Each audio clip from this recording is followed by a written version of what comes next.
Şuranın havası verelim, bizi de alıp gettiler. Biz küçük atağız verelim. Biz de alıp gettiniz de, kıynalıp gettik. Uyda yok, işten yok, oturağımız, muhtarımız yavulda, kıynalıp gettik, alıp gettiniz de. Hurmatlı sorguda şarikimiz, bizim bana turgan jerimizde kalgan yok, ayta atıp televizyon teşildi. Endi kayaklarımızda bilmeyiz, Putin'e de ayrıldık, aylabız ketkende, sizler sözünüzü tutmaya koyunda. Endi sizler yok dediniz, bizim sözünüzü tutmaya bizler Kırgızbız, barımız bir devletimiz, bir elimiz. Oşun içindeki düşünevdi, oşun bizim mümkünçülüklerimizi, biz narzarmanımızı uğsun dep saylaganbız. Hurmatlı 120 deputat, hurmatlı Sorunbay Şaripovich, biz bir aydan aşık olduğumdan şu yerde kıynanıp жатабыз. Biz de alıp ketişimizden suranabız. Bizden başkasının bardığını alıp kettiler. Radya büyük barını alıp kettiler. Moskva'nı endi üçün ukpaytыңар. Moskva kança büyüsek, kança sizlerge düşüyor da. Oşunu ukpaytыңар. Sorunbay Şaripovich, biz de alıp ketişçilerden suranabız. Alıp kettiler bizi Kırgızstan'a. Hurmatlı Kırgız elim, bu yerde Moskvada migrantların bardığının işi yok. Bardığında karantin azır, ahvalı öte ağır Moskvada. Sizlerden sırançı Moskvanın charter reismenen kete turgan migrantарды alıp ketişinglerdi sıranabız. Жеке белгилеп кетким келет, бизде Кыргызстанда парламенттик башкаруу, жогорку кеңештин депутаттары башкарат. Силер аны өкмөттөн алып келе албайсыз. Андай мындай болот дегенди олтура бербей, андай керек жок. Бизге силер талап койгула, алып кел. Ассаламу алейкум, жогорку кеңештин депутаттары, мен силерге эскертип, айтып, эсетип койгум келет. Бизде Кыргызстанда парламенттик башкаруу. Бул өкмөт башкарбайт, президент башкарбайт. Бизде парламент башкарат. Жогорку кеңештин депутаттары башкарат. Силер ал жерге суроо койбогула, качан алып келесиңер деп. Өкмөткө силер ушундай талап койгула, бизде алып келишин. Авиакаттамдар жабык дедиңер. Новосибирь учуп кетти, Турция, Дубайга чатын рейс коюп атасыңар. Алар суранган жок. Биз суранып атабыз. Bir айдан бери элестетип, bir ay bir жерде жатып, алып кеткиле деп сурана берген, бул кандай нерсе? Силерден суранып атабыз. Талап коюп атабыз, жогорку кеңештин депутаттары, силерди биз шайлаганбыз. Силер биз үчүн ал жакта олтурасыңар. Биздин сурообузду чечпесеңер, анда силердин не керегиңер бар? Биздин сурообузду чечип, эртерээк бизди ыраазы кылып, эртең биздин да күнүбүз келет силерге жардам. Bizden düşünüp ötmeyi, misal için bu jaktan kança işte otağız, akça sağ otağız. Oşon barlı procent bolup Kırgızstan'a çöktü turabı bюджет neçe? Oşolor dele bölüş керек de gözüngөр dele oylonsongor, biz arkылуу dele akça tap atat депутаттардын баары misal üçүnчү.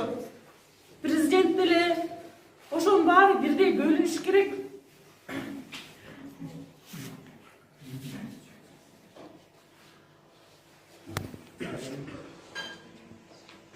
Assalamu alaikum, Kırgız elim. Sizlerdi бүгүнкү Оозо майрамы менен куттуктагым келет. Биз сураны берипчи ужечи, ажап кеттик серьезно элечи. Мындай айткандачы, канча өлкөнүн эмесин чечип бердиңер. Биздикин да чечип берсеңер болот да турабы? Алар суранган жок, биз суранып атабыз мына, биз суранып атабыз, күйүп суранып атабыз. Жалынайбы жерге жатып алып силерден. Алып кетпейсиңер бизди да. Биздин да ата энебиз бар, күтүп атат аякта үйдө.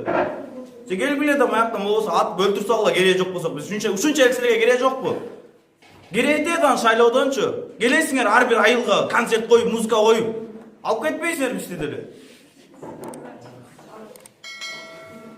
Аз биздин Урматтуу бийлик өкүлдөрү, силерге bir айдан бери кайрылып атабыз. Бир эмес бир 100 жолу видео тарттык. Айтып тилибиз тешилди. Аэропортко 1-2 жолу бардык. Biz жаштар бара беребиз кайра-кайра. Биякта чоң эжелер бар, кара эжелер бар. Кайра-кайра салпактап барып, кайра-кайра салпактап келип. 7 айлыгында келген эжелер бар, боюнда бар. Алар уже төрөйүн деп калды го. 5000 коронавирус Москвада 5000 чыкканды айтканбыз, уже 80 000ге жакындап калды. Бийликте отургандар башыңар иштейби силердин өзү. Биз жалынып, биз алып кеткиле де 1 айдан бери мына канча адамдын көзү силерге тиктеп жалдырап отурабыз. Силердин кылганыңар ушул. Каякта Новосибирск, каякта жалынбаган бирөөлөрдү эле алып келип эле. Ал деле биздин бир туугандарыбыз. 10 миллион бөлүп койдук, ана мынтип койдук. Ал 10 миллионгачы 100 000 кыргызгачы 1000 сомдон тиет, 1000 сомдон. Ал эмнеге жетет могул жерде? Миллиондон ашык кыргыз мигранттар бар. Ишсиз калды 80%. Кудайга шүгүр көбүндө эле иши бар, бизнесмендер келип жардам берип атат. Алар эле канча жардам берет бизге? Посольство жардам берип атат дейт. 2 май алып келип берип атат 39 сомдон. Ал эмнеге жетет? Да бир жумага жете турган продукты дейт. Ал бир жумага жетпейт, аны мен бир отуруп жеп коем аны. Кичине уялыш керек да. Канча жолу биз обращение кылдык, канча жолу айттык, дедик. Вообще бет деген жок экен силердечи. Москваны караш керек да биринчи очередте.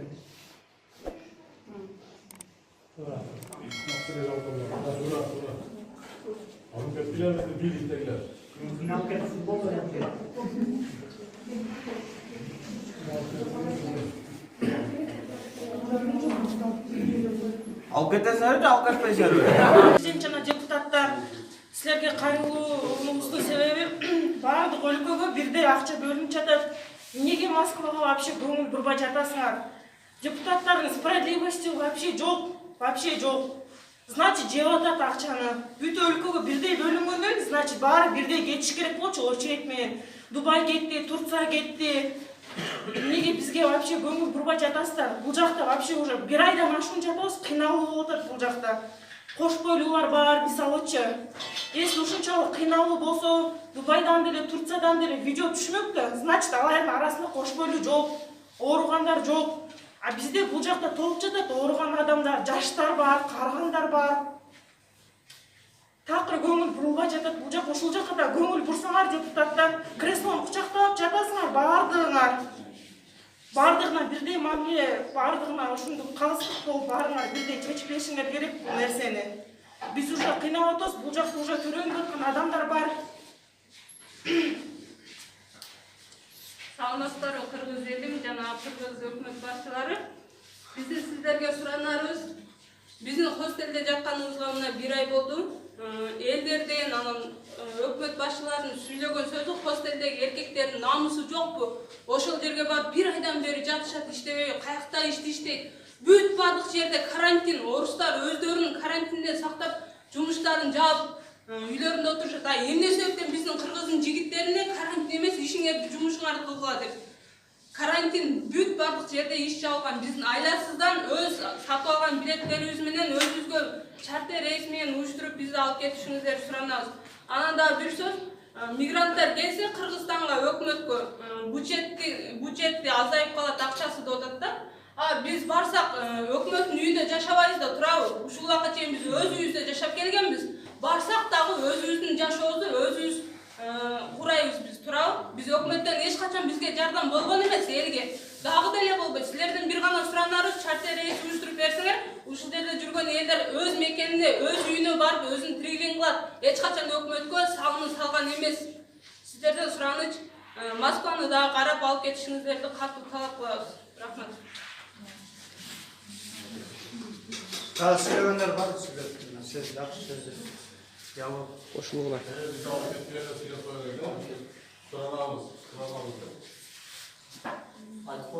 Биздер келишимдерди суранабыз.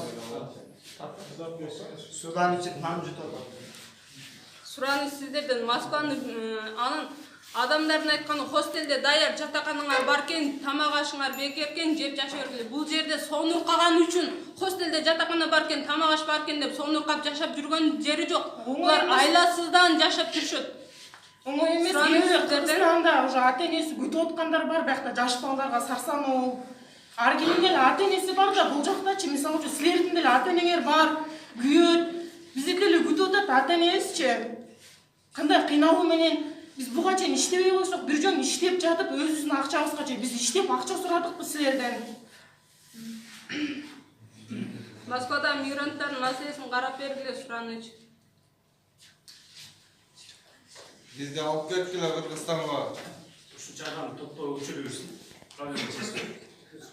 Бизди алып кеткиле Кыргызстанга.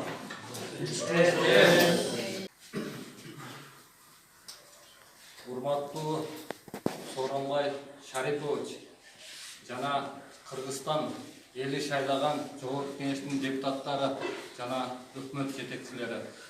Биз сиздерге кайрылуубуздун себеби Россия жергесинде, тем более Москва шаарында ушул биз мигранттар 20 март 2020 жылдан бери 1 айдан өтүп калды. Биз ушул жерде жашап турабыз. Анан биздин баардыгыбыздын ушул жердеги мигранттардын, жаштардын ар биринин колунда билеттери бар. Ошол бир айдан өтүп калса дагы чыдамсыздык менен ушул кыргыз бийлигинен үмүт менен жашап келебиз бүгүнкү күнгө чейин. Анан биздин ушул жерде анча-мынча эжелерибиз бар, эже карындаштарыбыз бар. Кээ бирки эжелерибиз чынын айтканда боюнда бар эжелерибиз бар. Кээ биркisi жаштарыбыз ооруп сыркап калып атат. Ошон үчүн биз кайрылуубуздун себеби бизди ушул жерден Москва шаарынан алып кетиңиздерди суранабыз. Урматтуу бийлик жетекчилери.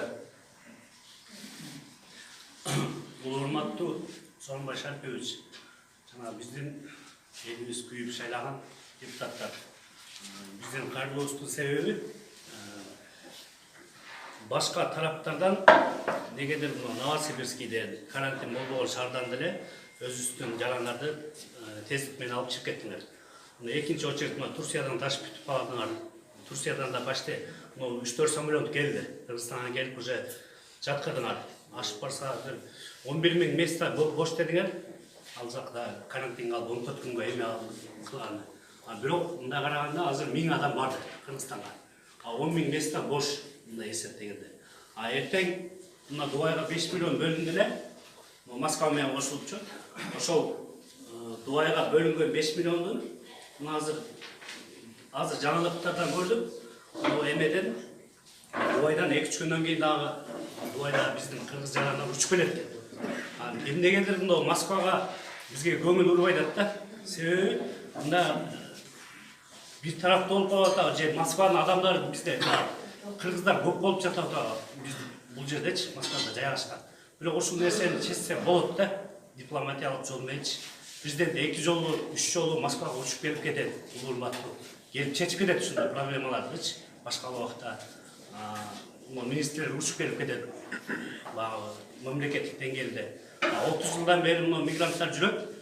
Биринчи жолу кайрылса ушул нерсе чечилбей калып атат да. Бул жана Дубайдагы нерсе Дубайдагы чечилген. Алар учуп келет Кыргызстанга.